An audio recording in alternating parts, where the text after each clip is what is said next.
हूँ। तो देखिए बीएससी सेकेंड ईयर का काफी टाइम से कोई वीडियो अपलोड नहीं किया है, लेकिन लास्ट टाइम हमने जो कवर किया था वो किया था अल्कोहल और फिनॉल।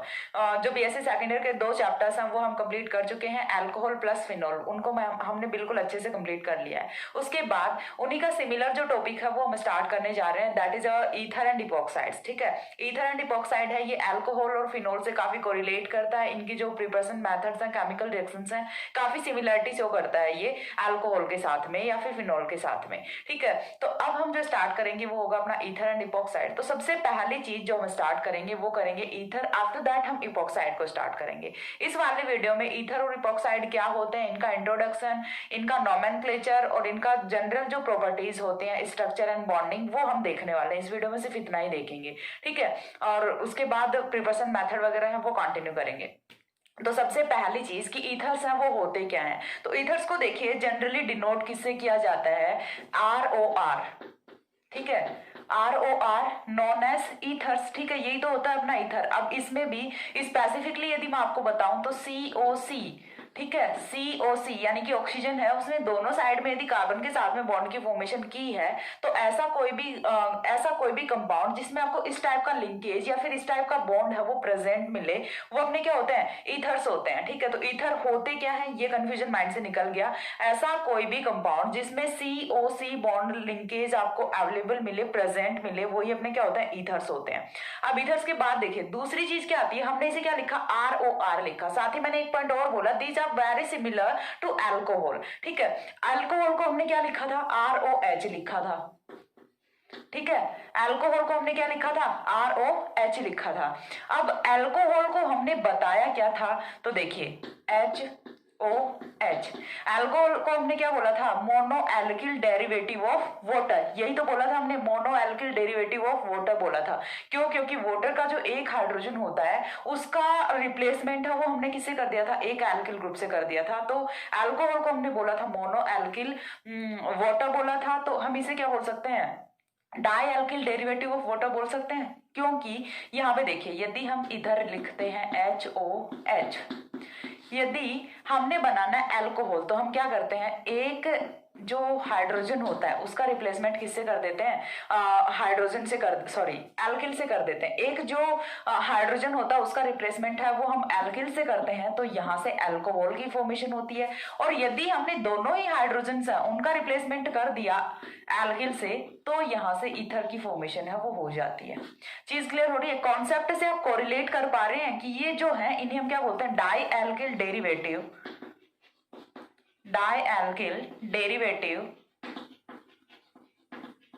Of water. ठीक है, क्या बोलते हैं, di alkyl derivative of water. अब बोलते क्यों है, क्योंकि वाटर के दोनों जो हाइड्रोजन है उनको हमने हटाया और उनकी जगह पे क्या लाके खड़ा कर दिया, 2 एल्किल ग्रुप्स हैं उनको लाके खड़ा कर दिया। अब यहाँ से जो सेकंड थिंग आती है वो ये आती है, तो फिर जब हमने वाटर के दोनों हाइड्रोजन को शिफ्ट कर दिया किसी एल्किल ग्रुप से, अब हाइड्रोजन और एल्किल इनमें से बल्कि ग्रुप कौन होता है, ये चीज तो हमें पता है। एल्किल ग्रुप्स बल्कि होते हैं, हाइड्रोजन वो तो अपना बहुत ही स्मॉल ग्रुप होता है, इवन हम बोल सकते हैं सबसे स्मॉल ग्रुप होता है। ठीक है, तो यहां से देखिए वाटर और जो ईथर होता है उसका कंपैरिजन हम करते हैं, इनमें स्ट्रक्चर एंड बॉन्डिंग है वो हम देखते हैं। तो वाटर की यदि हम बात करें तो वाटर है वो इस टाइप के स्ट्रक्चर में तो प्रेजेंट नहीं होता ना। वाटर की जो ज्योमेट्री होती है वो कैसी होती है, बेंट होती है। ठीक है, बेंट ज्योमेट्री होती है। ये हो गया अपना वाटर, बैंड ज्योमेट्री होती है और दोनों में ही ऑक्सीजन है। ईथर को हम यदि लिखें तो कुछ ऐसे लिख सकते हैं, ईथर है उसकी भी बैंड ज्योमेट्री होती है। दोनों में ही जो ऑक्सीजन है उसका हाइब्रिडाइजेशन है वो क्या होता है, sp3 होता है। ठीक है, यहाँ पे भी ऑक्सीजन है वो sp3 हाइब्रिडाइज्ड फॉर्म में है और यहाँ पे भी ऑक्सीजन है वो sp3 हाइब्रिडाइज्ड फॉर्म में है, और दोनों ही बैंड स्ट्रक्चर में प्रेजेंट होते हैं। अब यदि हम बात करें कि बैंड स्ट्रक्चर में प्रेजेंट है, यानी कि जस्ट लाइक इस तरह से, यहाँ पे टॉप पे कौन है, ऑक्सीजन है, और यहाँ पे ये जो दोनों है ये क्या है, हाइड्रोजन है। तो कुछ इस टाइप से यहाँ पे H2O की स्ट्रक्चर होती है। अब यदि हम बात करें एल्किल की, हमने क्या किया, हाइड्रोजन को एल्किल से शिफ्ट कर दिया, तो यहाँ से देखिए बॉन्ड एंगल है उसमें यहाँ से डिफरेंस आता है, बाकी कुछ चेंज नहीं होना, बट यहां से ये वाला जो बॉन्ड एंगल है यहां पे डिफरेंस आएगा।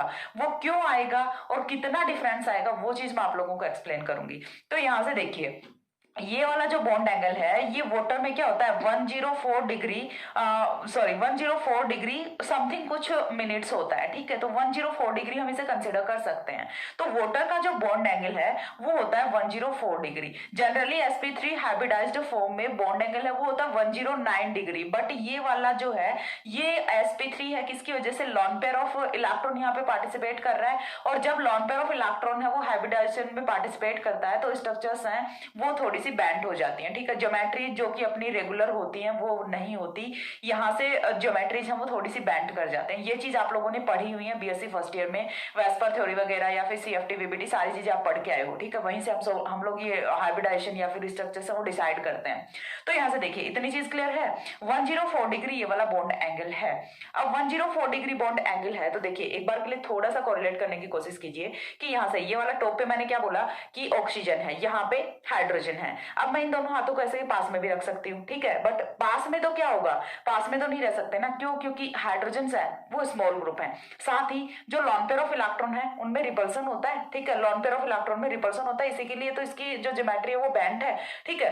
अब इसके बाद लॉन पेयर में भी रिपल्सन होता है, बॉन्ड पेयर में भी रिपल्सन होता है। तो सपोज दैट H2O का मॉलिक्यूल है उसमें ये जो मेरी कोहनी है ये कहाँ पे, थोड़े से इतने से गैप पे है, ठीक है, क्यों, क्योंकि हाइड्रोजन है, स्मॉल मॉलिक्यूल्स हैं, तो बॉन्ड पेयर रिपल्सन है वो इतना ज्यादा रिपल्सन है वो यहाँ पे नहीं होता।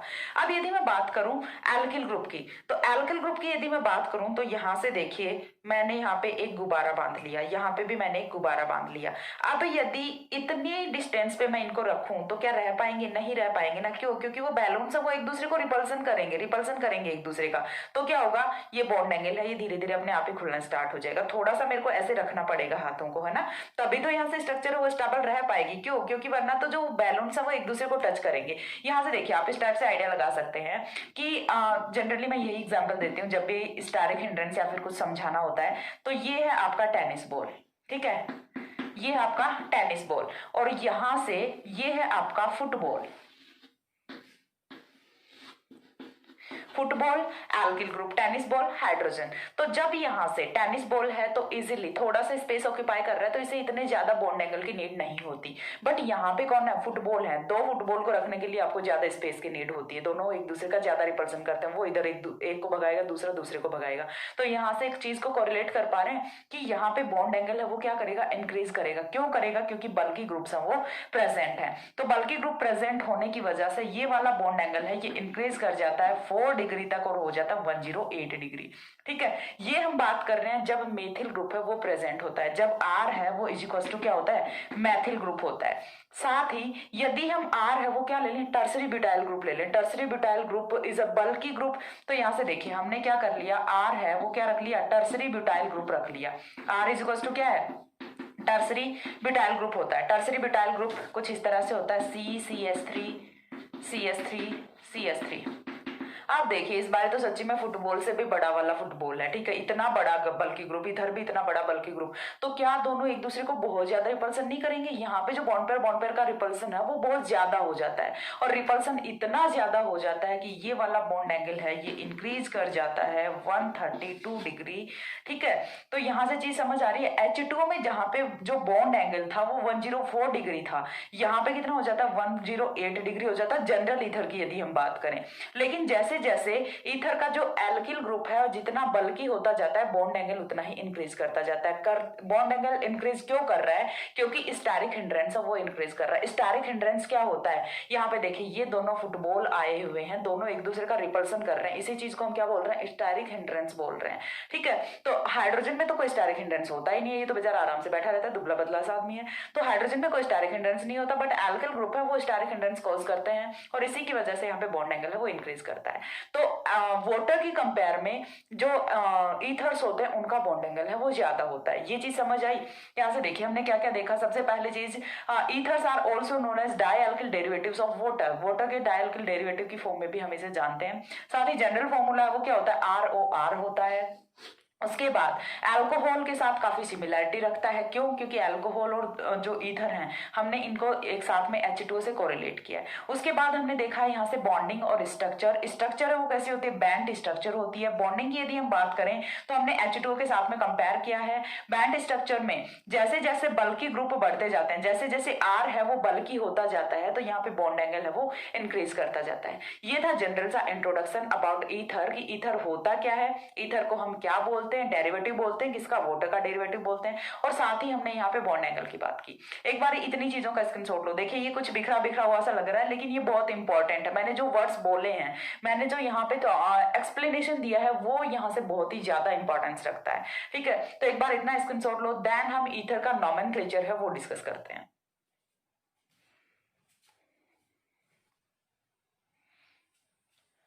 हो गया। इसके बाद देखिए नेक्स्ट पॉइंट जो आता है वो यहाँ पे आता है कि हमने ईथर को क्या लिखा है, ROR लिखा है। ROR है, इसमें R है वो सेम भी हो सकते हैं, R है वो डिफरेंट भी हो सकते हैं। तो अब हम देखते हैं कि यहाँ से R सेम होता है तब क्या होता है, और R डिफरेंट होता है तब क्या होता है। तो यहाँ से देखिए R दोनों एल्किल ग्रुप है, इतनी चीज पता है। तो सबसे पहली चीज तो ये होगी कि R जो है वो इज इक्वल्स टू R भी हो सकता है और नॉट इक्वल्स टू R भी हो सकता है। जब R इक्वल्स टू R होता है तो इस टाइप के ईथर्स को हम क्या बोलते हैं, सिंपल ईथर्स बोलते हैं, सिंपल ईथर्स बोलते हैं। अब यहां से देखिए R इक्वल्स R का मतलब क्या हुआ, यानी कि जस्ट फॉर एग्जांपल हम यहां से ले लेते हैं कि हमने क्या लिखा, CH3O तो इसे हम क्या बोलते हैं, सिंपल ईथर बोलते हैं। ठीक है, ये अपना क्या होता है, सिंपल ईथर होता है जब दोनों एल्किल ग्रुप है वो सेम होते हैं। सेकंड केस हमारा आता है वो क्या आता है, R is not equals to R भी हो सकता है। ठीक है, R में भी not equals to R dash, या फिर सॉरी इसे R डैश कंसिडर कर लेते हैं। ठीक है, एक R डैश ले लेते हैं ताकि आपको डिफरेंस है वो समझ आ जाए अच्छे से, या फिर R1 R2 है वो भी आप मार्क कर सकते हैं, जैसे आपको अंडरस्टैंडिंग सही से लगे वैसे आप मार्क कर लो इनको। ठीक है, अब देखिए यहाँ से R है वो not equals to R dash है, यानी कि इस बारी R है वो R डैश के बराबर नहीं है। तो इस टाइप वाले ईथर्स को हम क्या बोलते हैं, मिक्स्ड ईथर्स बोलते हैं। ठीक है, मिक्स्ड ईथर्स बोलते हैं। और इसका एग्जांपल, जस्ट फॉर एग्जांपल हम क्या ले सकते हैं कि यहाँ पे हमने CH3 रखा है O और C2H5 रख ले, यानी कि दोनों एक जैसे नहीं होने चाहिए, फिर दोनों डिफरेंट कुछ भी हो सकते हैं बट दोनों एक जैसे नहीं रहने चाहिए। ठीक है, तो यहाँ से इस वाले एग्जांपल से क्या पता चल रहा है कि R है वो is not equals to R dash है, यानी कि एक एल्किल ग्रुप है वो दूसरे एल्किल ग्रुप के जैसा नहीं है। अब R और R डैश दोनों ही एरोमेटिक भी हो सकते हैं और एलिफेटिक भी हो सकते हैं। ठीक है, तो थर्ड पॉइंट है वो हमारा यहाँ से क्या आता है, R and R dash may be aromatic, may be aromatic और एलिफेटिक। ठीक है, तो ये चीज यहाँ से बिल्कुल भी मैटर नहीं करती कि एरोमेटिक ही रहना चाहिए या फिर एलिफेटिक ही रहना चाहिए। एरोमेटिक भी हो सकता है और यहाँ से एलिफेटिक भी हो सकता है। तो सबसे पहली चीज हमने क्या देखा कि जब दोनों एल्किल ग्रुप्स हैं वो सेम टाइप के होते हैं तो इस टाइप के ईथर्स को हम क्या बोलते हैं, सिंपल ईथर्स बोलते हैं। और जब R और R डैश दोनों इक्वल नहीं होते, सेम टाइप के ग्रुप्स नहीं होते, तो इस टाइप के ईथर्स को हम बोलते हैं यहाँ से मिक्स्ड ईथर। आफ्टर दैट हमने देखा कि R और R डैश है वो एरोमेटिक भी हो सकते हैं और एलिफेटिक भी हो सकते हैं। अब इसके बाद जो नेक्स्ट पॉइंट आता है वो हम मूव करते हैं अपने नोमेनक्लेचर पे कि नोमेनक्लेचर है वो इनका किस टाइप से करेंगे। तो नोमेनक्लेचर देखिए जनरली हम कैसे करते हैं, दो ही सिस्टम है अपने नोमेनक्लेचर के लिए, trivial system and IUPAC system. Trivial system रूढ़ पद्धति भी हम जिसे बोलते हैं, और IUPAC system well known system है जो कि सबसे ज्यादा यहाँ पे रिलायबल होता है। ठीक है, तो यहाँ से नोमेनक्लेचर की हम बात करते हैं। नोमेनक्लेचर बहुत ही इजी सा है। नोमेनक्लेचर पर क्वेश्चन है वो जनरली पूछा नहीं जाता। ठीक है, जनरली नहीं पूछा जाता बट पूछा कुछ भी जा सकता है क्योंकि सिलेबस में दिया हुआ है। तो क्या पता एग्जामिनर का मन कर जाए तो पूछ भी ले। तो मैं आपको मतलब इस चीज के अंधेरे में नहीं रखूंगी कि नहीं ये बहुत ज्यादा इंपॉर्टेंट है, बट इंपॉर्टेंट क्यों है ये चीज आपको पता होनी चाहिए, क्योंकि हम क्या पढ़ रहे हैं, बेस पढ़ रहे हैं बिल्कुल। और जब तक आपको बेस ही नहीं पता तो फिर आगे टॉपिक्स पे क्या करोगे। जनरली आपको यदि कोई रिएक्शन भी लिखनी है तो रिएक्शन में आपको कोई रिएक्टेंट दे दिया, जैसे कोई ईथर दे दिया, तो यदि आपको नोमेनक्लेचर नहीं पता तो फिर आप उसका नाम कैसे लिखोगे। लेकिन यदि आपको नोमेनक्लेचर पता है तो आप उसका नाम भी लिखोगे साथ में, और जो प्रोडक्ट बन रहा है उसका नाम भी लिखोगे, जिससे आपकी रिएक्शन वो ज्यादा इफेक्टिव लगेगी और आपके मार्क्स वो अच्छे आते हैं। ठीक है, तो इसीलिए हमें नोमेनक्लेचर पढ़ना होता है। डायरेक्ट क्वेश्चन ना भी पूछा जाए बट इसका एप्लीकेशन है वो तो है अपने सिलेबस में, तो ये काफी इंपॉर्टेंट है। और नोमेनक्लेचर, अरे आपका खुद का नाम ही नहीं पता, यदि आपको किसी पर्सन का नाम ही नहीं पता फिर आप उसके बारे में सारे रिसर्च कर लो। जब आप उसका नाम ही नहीं पता तो आप किसी दूसरे को कैसे डिफाइन करोगे कि ये कौन बंदा है, कैसा है। ठीक है, तो सबसे पहले तो नाम है वो बहुत ज्यादा इंपॉर्टेंट होता है। ठीक है, तो यहां से देखिए नॉमेनक्लेचर है। नॉमेनक्लेचर के लिए यदि हम बात करें, फर्स्ट है वो अपना आता है trivial system, trivial system, and second है वो अपना आता है आईयूपीएसी सिस्टम। दो सिस्टम्स में हमें यहाँ पे नॉमेनक्लेचर है वो करना है। ट्राइवल सिस्टम में हम ईथर्स को क्या बोलते हैं, एल्किल ईथर्स बोलते हैं। ठीक है, ट्राइवल सिस्टम की यदि मैं बात करूं तो ट्राइवल सिस्टम में इन्हें एल्किल ईथर्स बोला जाता है। एल्किल ईथर्स यानी कि सपोज दैट हमारे पास ये वाला ईथर है CH3OCH3, तो ट्राइवल नेम में हम इसका नोमेनक्लेचर है वो किस टाइप से करेंगे, डाई एल्किल ईथर बोल देंगे। या फिर ये वाला है तो जब दो डिफरेंट ग्रुप्स होते हैं तो फिर हम किस पे जाते हैं, अल्फाबेटिक ऑर्डर पे जाते हैं, यानी कि हम इसे क्या बोल देंगे, एथिल मेथिल ईथर बोल देंगे। एल्किल ईथर सब वो इन्हें बोला जाता है in the trivial system. Examples हम देखने वाले हैं। After that IUPAC system, IUPAC system में इन्हें बोला जाता है एल्कोक्सी एल्केन। ठीक है, क्या बोलते हैं, एल्कोक्सी एल्केन बोलते हैं। समझ आ रहा है, जैसे मिथॉक्सी मिथेन हो गया, चीज समझ आ रही है। तो इन्हें जो आईयूपीएसी सिस्टम होता है उसमें क्या बोलते हैं, एल्कोक्सी एल्केन्स बोलते हैं। अब इसके बाद यहाँ पे एल्कोक्सी एल्केन यानी कि आईयूपीएसी सिस्टम में एक चीज और आती है कि जब चलो ऐसा एग्जाम्पल है तब तो ठीक है, मेथॉक्सीमिथेन हमने बोल दिया, बट जब एग्जाम्पल हमारे पास मिक्स्ड ईथर का है तो इसके नॉमेनक्लेचर में क्या करें, कौन से को एल्कोक्सी कंसीडर करें, कौन से को एल्केन कंसीडर करें, ये यहाँ पे प्रॉब्लम है वो क्रिएट होती है। तो देखिए जब हमारे पास कोई ऐसा एग्जाम्पल होता है कि जिसमें दोनों ग्रुप्स हैं वो डिफरेंट होते हैं, तो ऑलवेज आप इसे क्या मानो, एल्केन का डेरिवेटिव मान सकते हैं। ठीक है, एल्केन का डेरिवेटिव मान सकते हैं। और एल्केन्स का नोमेनक्लेचर हम कैसे करते हैं, फर्स्ट ऑफ ऑल हम क्या करते हैं, सबसे लॉन्ग चेन है वो सिलेक्ट करते हैं। तो लॉन्ग चेन कार्बन की C2H5, यहाँ पे 2 कार्बन है, यहाँ पे 1 कार्बन है, तो इसे तो हम क्या लिखेंगे, एल्केन लिखेंगे, और ये जो बच गया इसे क्या लिखेंगे, एल्कोक्सी लिखेंगे। यानी कि वो वाला एल्किल ग्रुप जिसमें नंबर ऑफ कार्बन से ज्यादा होते हैं वो क्या होता है, एल्केन होता है, और जो बच गया छोटा ग्रुप है उसे क्या लिखते हैं, एल्कोक्सी लिखते हैं। तो यदि हम इसका नोमेनक्लेचर करेंगे तो इसे क्या लिखेंगे, मेथॉक्सी मेथेन लिखेंगे। इस वाली चीज को फिर से एक बार के लिए देखिए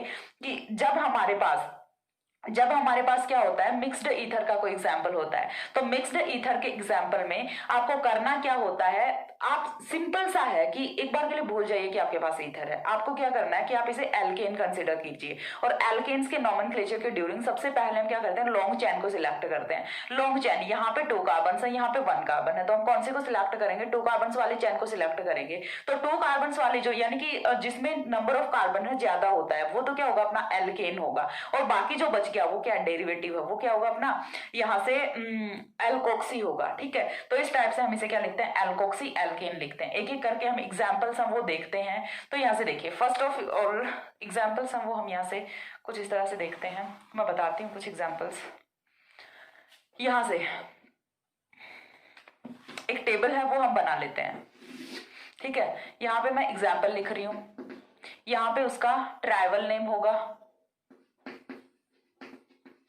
ठीक है, और यहाँ पे उसका आईयूपीएसी नेम होगा।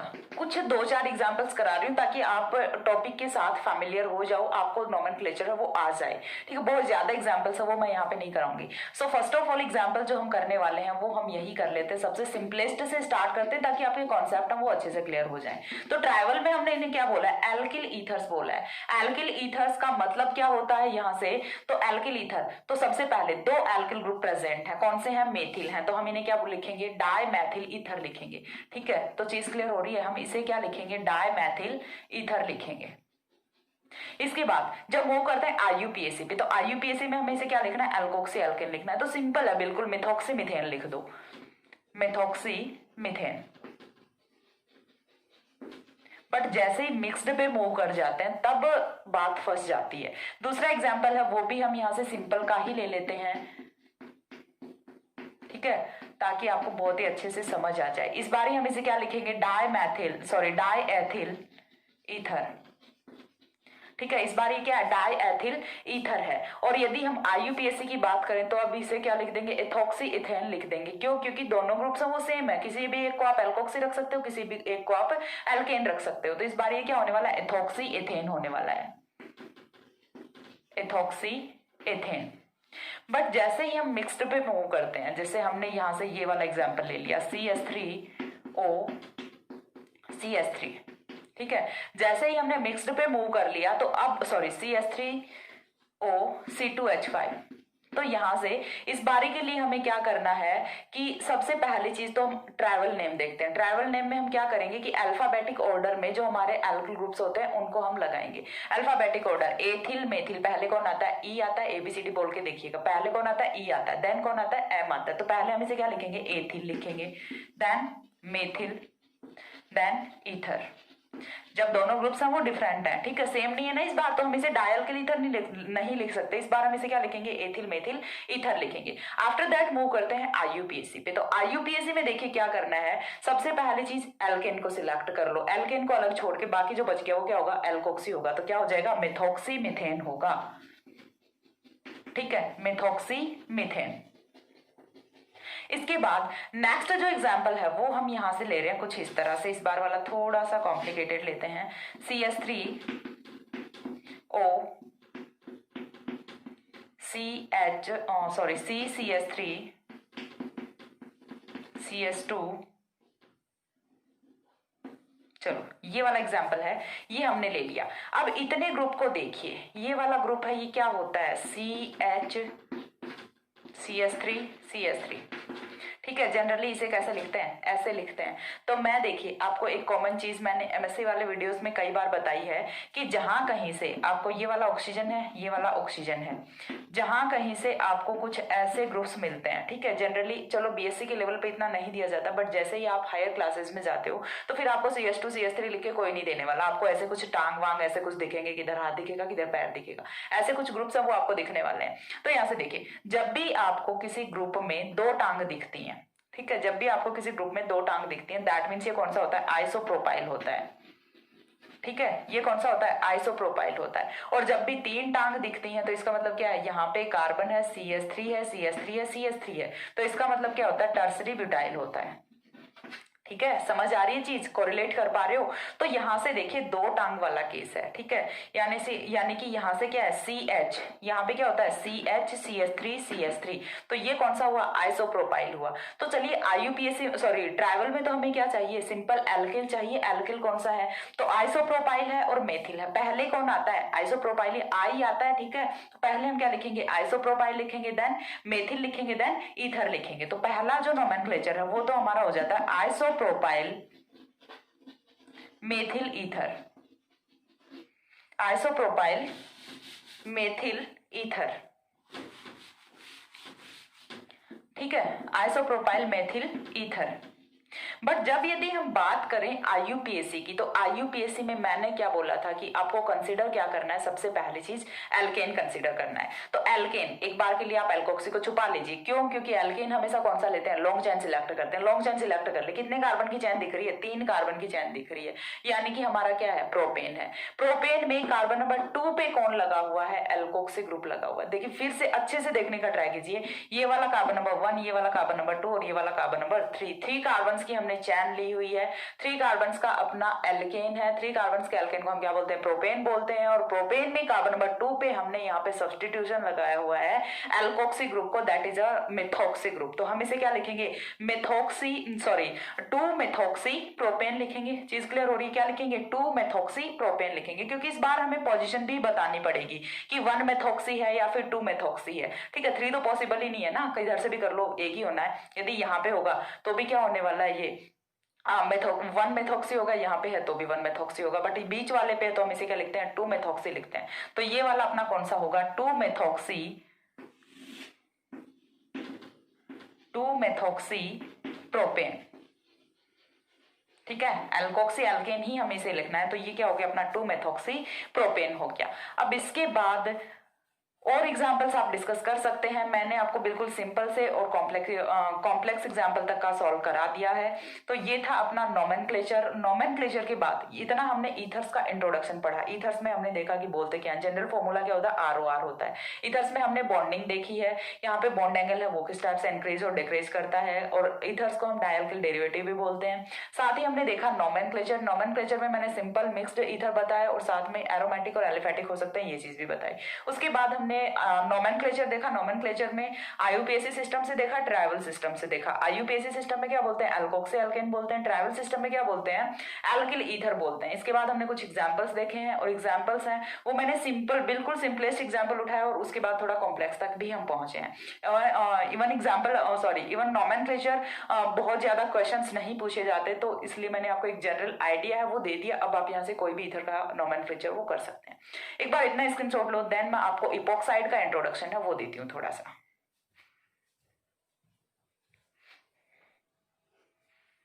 हो गया। इसके बाद देखिए जो सेकंड टॉपिक है हमारा चैप्टर का इपोक्साइड, उसके बारे में हम थोड़ा सा देख लेते हैं कि इपोक्साइड होता क्या है, इपोक्साइड की फॉर्मेशन है वो किस टाइप से हो सकती है। बिकॉज जो ईथर है वो वेल नोन है, कोई नया टॉपिक नहीं है, बट इपोक्साइड है वो आप लोगों के लिए थोड़ा सा नया टॉपिक है। सो इस पे थोड़ा सा इंट्रोडक्शन है वो कर लेते हैं। तो देखिए इपोक्साइड है वो एक साइक्लिक कंपाउंड होता है, साइक्लिक के साथ ही ये हेट्रोसाइक्लिक कंपाउंड होता है। तो यहाँ से आपको 2-3 कॉन्सेप्ट हैं जो कि न्यू सीखने हैं। ठीक है, सबसे पहली चीज यदि मैं बात करूं इपोक्साइड की, तो इपोक्साइड है वो एक 3 मेंबर साइक्लिक कंपाउंड होता है। ठीक है, सेकंड कंपाउंड हम कौन सा डिस्कस करने जा रहे हैं, इपोक्साइड 3 मेंबर साइक्लिक कंपाउंड होता है। अब सबसे पहली चीज तो ये कि रिंग की फॉर्मेशन एटलीस्ट कितने कार्बन कर सकते हैं। तो देखिए 2 कार्बन यदि हम रखें तो 2 कार्बन मिलकर तो रिंग की फॉर्मेशन कर नहीं सकते, बट यदि हम 3 कार्बन रख दें, ठीक है, जैसे ही हम 3 कार्बन रख देते हैं तो अब रिंग की फॉर्मेशन है वो हो सकती है। तो सबसे जो कम मेंबर्ड रिंग होती है, सबसे लेस मेंबर्ड रिंग होती है, वो अपनी कितनी होती है, 3 मेंबर्ड रिंग होती है। अब 3 मेंबर्ड रिंग की यदि हम बात करें तो यहां से इपोक्साइड है वो क्या होता है, तो 3 मेंबर्ड रिंग जिसमें की ऑक्सीजन एटम है वो प्रेजेंट होता है, इसी को हम क्या बोलते हैं, इपोक्साइड बोलते हैं। ठीक है, बहुत ही सिंपल सा है, 3 मेंबर्ड रिंग जिसमें कि अपना ऑक्सीजन है वो प्रेजेंट होता है, उसी को हम क्या बोलते हैं, इपोक्साइड बोलते हैं। एक सिंपल सा एग्जांपल है वो मैंने आपके सामने रखा है। अब इन हाइड्रोजन्स की जगह पे आप कोई भी सब्स्टिट्यूटिंग ग्रुप है वो रख सकते हो। ठीक है, ये कोई भी मैटर नहीं करता कि यहाँ पे आप हाइड्रोजन ही रखो, ये आप अपने अकॉर्डिंग जो भी आपको एग्जांपल्स मिलते हैं आप रख सकते हो। बट इतनी चीज क्लियर है कि यहाँ से ये वाला जो ग्रुप है इसी को हम क्या बोलते हैं, इपोक्साइड बोलते हैं। ठीक है, साथ ही इसका दूसरा नाम है वो क्या होता है, और इसे ऑक्सीरेन भी बोलते हैं। ठीक है, और इसे क्या बोलते हैं, ऑक्सीरेन भी बोलते हैं। और ऑक्सीरेन के अलावा भी इसे क्या बोलते हैं, एथिलीन ऑक्साइड भी बोलते हैं, एथिलीन ऑक्साइड भी बोलते हैं। अब सबसे पहली चीज इपोक्साइड, इपोक्साइड होता है इसका आईयूपीएसी नेम। ठीक है, आईयूपीएसी नेम में इसको क्या बोलते हैं, इपोक्साइड बोलते हैं। अब देखिए सबसे पहली चीज तो ये आपको पता होनी चाहिए कि इपोक्साइड है वो 3 मेंबर्ड हेट्रोसाइक्लिक कंपाउंड होता है। ठीक है, क्या होता है ये 3 membered heterocyclic compound, heterocyclic compound which contains oxygen atom as heteroatom, ठीक है, तो ये क्या होता है, एक हेट्रोसाइक्लिक कंपाउंड होता है। अब देखिए जब भी हम रिंग की फॉर्मेशन करते हैं ना तो 2 टाइप से कर सकते हैं। एक हो गया अपने पास होमोसाइक्लिक, यदि हमने रिंग को बना दिया ऐसे, ठीक है, 3 मेंबर्ड रिंग अपने पास इपोक्साइड की 3 मेंबर्ड रिंग ही ये है। दोनों में डिफरेंस क्या है, ये क्या है, अपनी होमोसाइक्लिक रिंग है, होमोसाइक्लिक रिंग है। होमोसाइक्लिक का मतलब क्या होता है, होमो और हेट्रो का मतलब क्या होता है, तो होमो और हेट्रो का मतलब तो पता है, होमो को हिंदी में क्या बोलते हैं, सम बोलते हैं, और हेट्रो को हिंदी में क्या बोलते हैं, विषम बोलते हैं, और साइक्लिक को चक्रीय, सम चक्रीय और विषम चक्रीय। ठीक है, तो हमें यहाँ से मतलब क्या है कि जो एटम्स जो कि रिंग में इन्वॉल्व हो रहे हैं क्या वो सारे एक जैसे हैं। तो इस वाले कंपाउंड की यदि हम बात करें तो यहाँ पे रिंग में इन्वॉल्व होने वाले सारे के सारे एटम्स हैं वो क्या है, कार्बन है। तो ये वाली जो रिंग होती है इसको हम क्या बोलते हैं, होमोसाइक्लिक रिंग बोलते हैं। बट जैसे ही हम मूव करते हैं इपोक्साइड पे, तो इपोक्साइड पे देखिए 2 एटम्स वो तो सेम है, कौन है, कार्बन है, बट तीसरा एटम डिफरेंट कौन आ गया, ऑक्सीजन आ गया। और ऑक्सीजन जो कि डिफरेंट है, जो कि अलग है उनसे, उसको हम क्या बोलते हैं, हेट्रो एटम बोलते हैं। तो चीज समझ आ रही है, जो यहाँ से दूसरा एटम प्रेजेंट है, कार्बन के अलावा जो एटम प्रेजेंट है उसको हम क्या बोलते हैं, हेट्रो एटम बोलते हैं।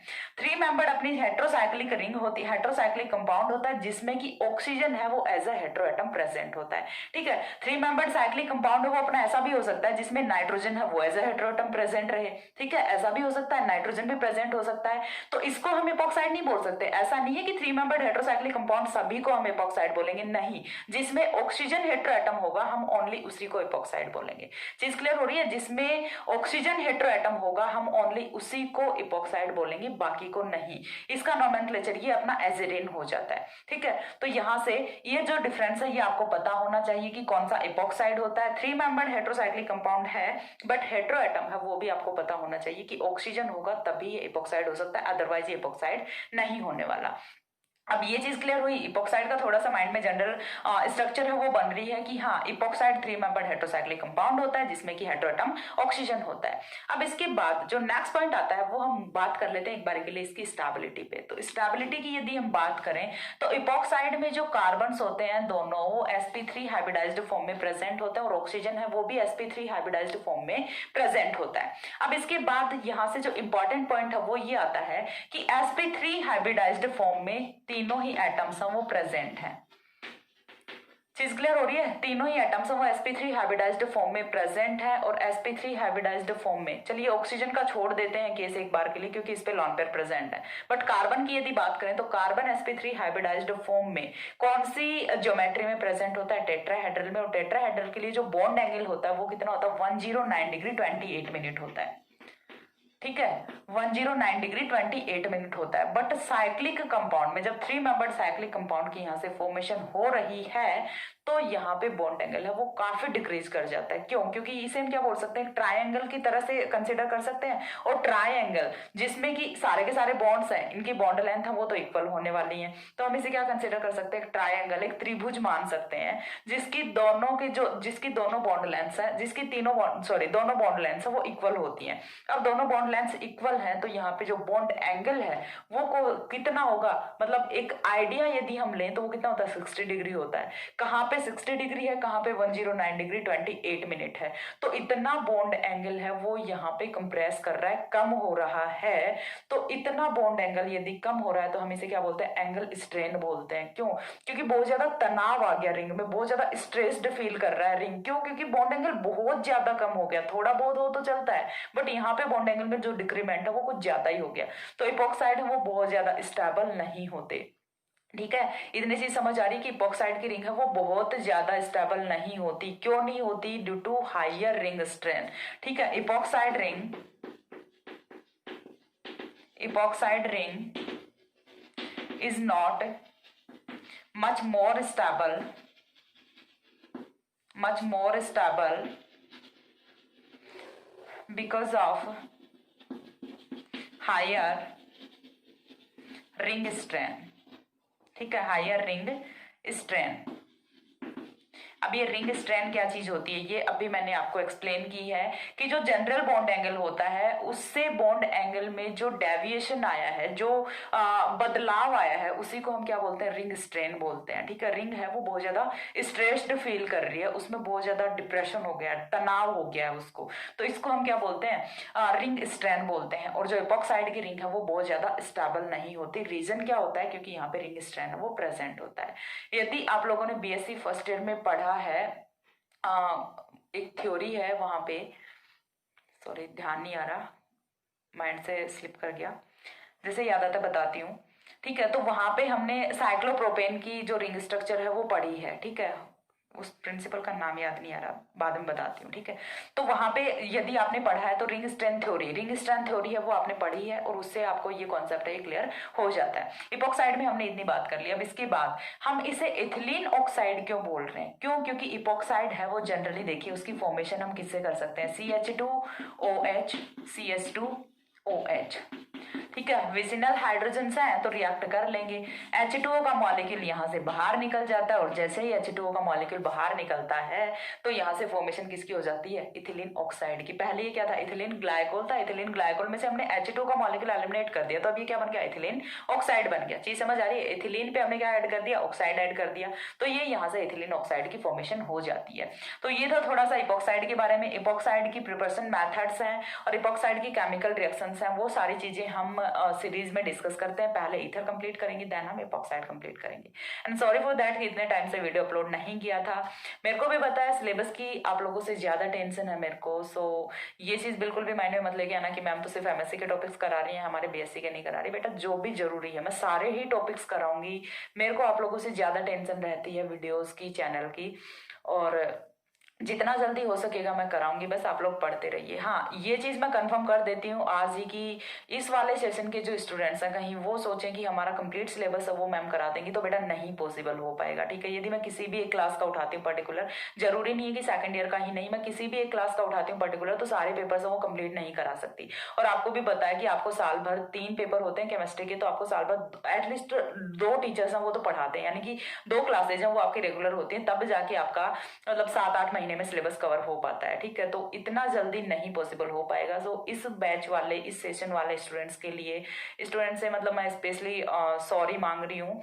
और मैं भी क्या कर सकती हूँ इसमें, मेरी भी कोई खास गलती नहीं है, क्योंकि अकेला बंदा इतना जल्दी कोई कुछ भी नहीं करा सकता। हाँ, इतना जल्दी फिर वो बिल्कुल ऐसे मेरे को घास नहीं काटनी, मेरे को जो भी कराना है ठीक से कराना है। ठीक है, कम करा दूंगी बट जो कराऊंगी उतना अच्छे से कराऊंगी। उसमें से आप लोगों को मतलब मेरा 100% यही कोशिश रहती है कि उसमें से आप लोगों को बिल्कुल भी प्रॉब्लम ना आए।